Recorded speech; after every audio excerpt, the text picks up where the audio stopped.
les atouts dont nous disposons. Beaucoup ont été abordés par les précédents orateurs. Nous avons l'avantage au Sénégal d'être dans un pays stable, démocratique, ouvert, qui partage les mêmes valeurs que la Belgique. Nous sommes la porte d'entrée en Afrique de l'Ouest qui donne peut-être un accès beaucoup plus facile à un marché de 300 millions de consommateurs. Je parle donc du marché de la CEDEAO, de la communauté des États de l'Afrique de l'Ouest. Géographiquement, nous sommes bien situés entre l'Europe, l'Asie et les Amériques.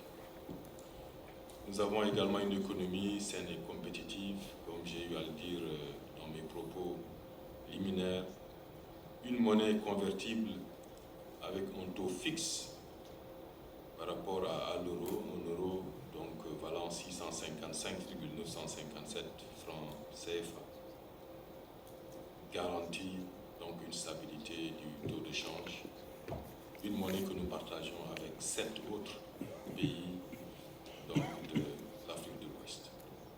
Nous avons des infrastructures modernes et structurantes. Beaucoup d'efforts ont été investis par les autorités ces dernières années. Les infrastructures routières d'abord. Officiellement, nous avons un réseau routier qui est long de 16 481 km, en bon état. Des infrastructures ferroviaires avec de grands projets. Le train express régional qui est déjà fonctionnel et qui relie Dakar à Diamniadio sur un tronçon de 55 km.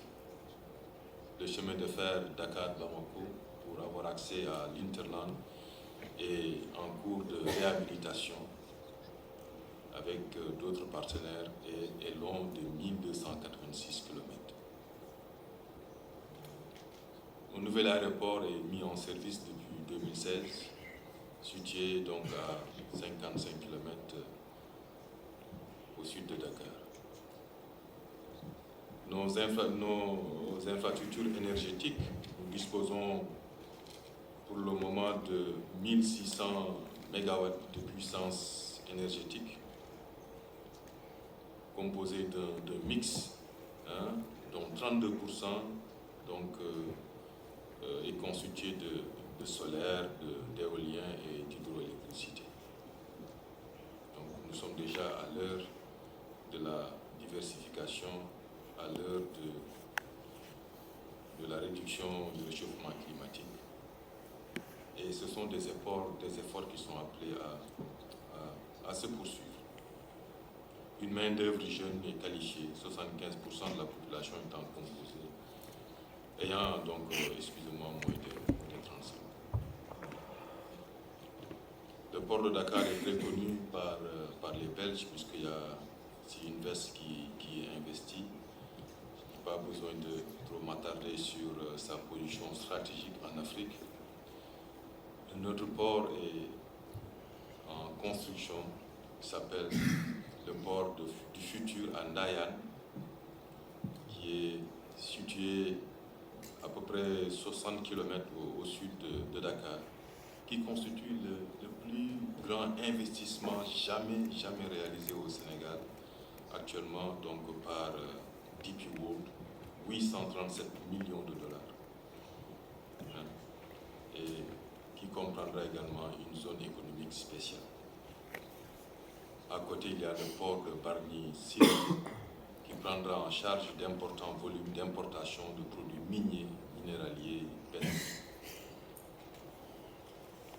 Sur le plan de la communication, il faut dire que le réseau sénégalais est assez intéressant, comprenant 2200 km de fibres optiques reliés à l'Europe, à l'Amérique, à l'Asie ou au Moyen-Orient. Le téléphone mobile est utilisé par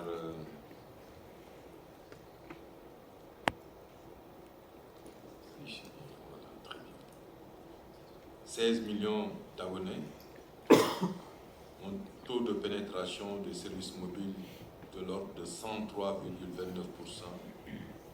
Le haut débit mobile 90%, taux de pénétration des services Internet 62,97%.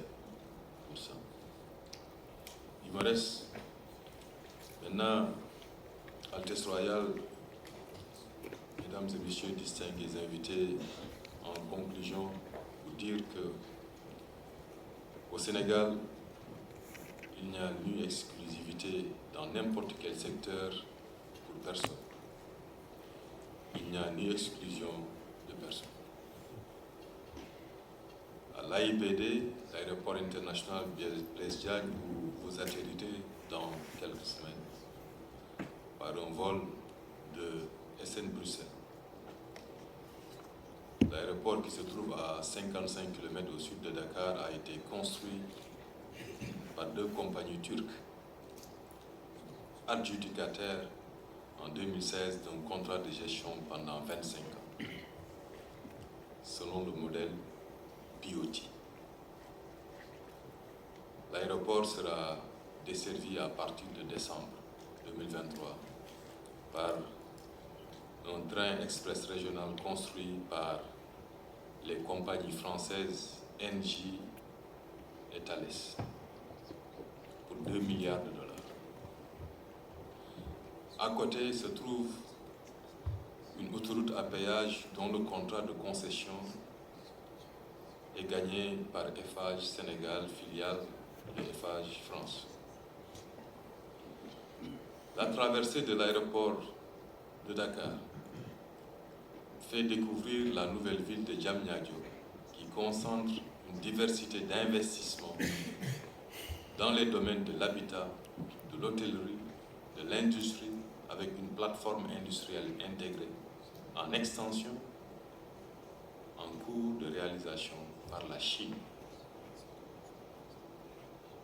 Dans les secteurs du pétrole et du gaz, les découvertes réalisées sont le fait de British Petroleum, de Cosmos Energy, États-Unis, de Woodside Energy, Australie.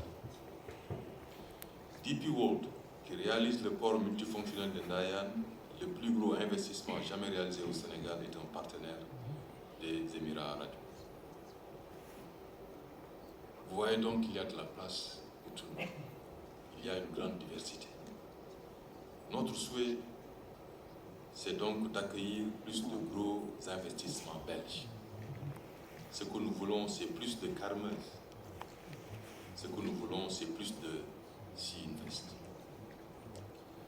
Le Sénégal a pour ambition de faire émerger des champions locaux en attirant et en développant à partir de son territoire des investissements directs étrangers qui, en partenariat avec notre secteur privé local, positionneront notre pays dans les chaînes de valeur mondiales et favoriseront l'éclosion de tissus denses de PME. Nous en avons autour de 300 000 contre plus d'1 million pour la Belgique. Voilà pourquoi le Sénégal continuera d'investir dans la réalisation de plateformes industrielles pour créer un pôle industriel à haute valeur ajoutée et un pôle logistique intégré. Le Sénégal continuera aussi d'investir dans l'aménagement de zones économiques spéciales. Car pour le Sénégal, l'industrie doit être la base économique et le fer de lance de notre politique de développement. Il me reste donc à formuler le souhait que la prochaine mission soit l'une des missions les plus réussies jamais organisées par la Belgique. Et ceux qui feront le déplacement de Dakar reviennent satisfaits de leur séjour, reviennent avec des contrats signés et que de ces contrats débouchent des réalisations qui bénéficieront au peuple belge